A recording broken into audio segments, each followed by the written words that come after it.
In today's video, we'll take a look at Tesla. Now, I've been running both sides of this trade, and there's definitely a tug of war going on here.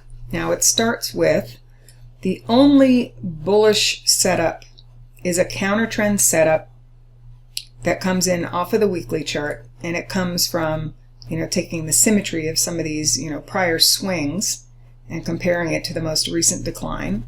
There's also a 1618 extension of a prior low to high swing. And I ran the timing for a possible low using this histogram. And it shows up on the weekly chart that in the next couple of weeks that we have a chance to, reverse and put in a low, at least a short-term low. So I think we've seen that already. But now you have to look at what's on the flip side and what's in the way of that. And also, what are the trend setups, okay? Because this is definitely a counter trend buy that we were looking at. And, Sampath, he pushed out a bunch of those charts for you last week. And he probably even did a little bit more work than I did on it. And, so you might already be in it. But as far as the daily chart's concerned, this is what you have to look at. So you have a bearish pattern of lower lows and lower highs on the daily. You have price underneath the 200, underneath the 50, and the 5 and 13 are still in a sell mode.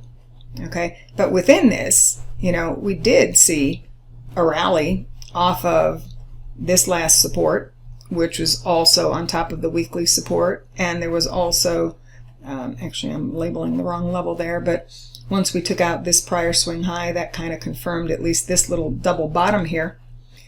But now what you have to look at is, well, what happened in the past when we had rallies like this?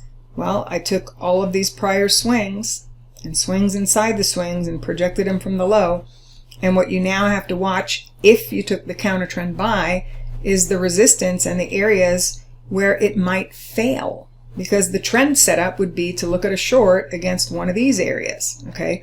If price didn't clear it and it started firing off sell triggers, then yeah, there's a reason to look at the short side. But so far, we're not seeing that. But be aware of this 256, 258 area, another symmetry projection at 262, another one, if we continue to rally, the zone between 272, 276. Another area beyond that, 285 to 289. There's a lot of resistance on the way up because this doesn't really turn into a bullish pattern for quite some time. Maybe on the lower time frame, but, on this time frame, probably not until we really take out that prior swing high. Okay, so in the meantime, yes, you can look at the counter trend trade, but you want to watch these areas on the way up for possible failure and sell entry.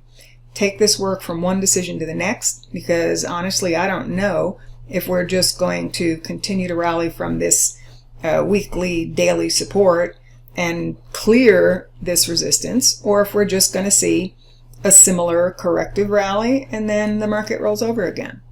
So that's why we use the levels, and we use the levels with triggers, to tell us when to, get in and out of trade setups.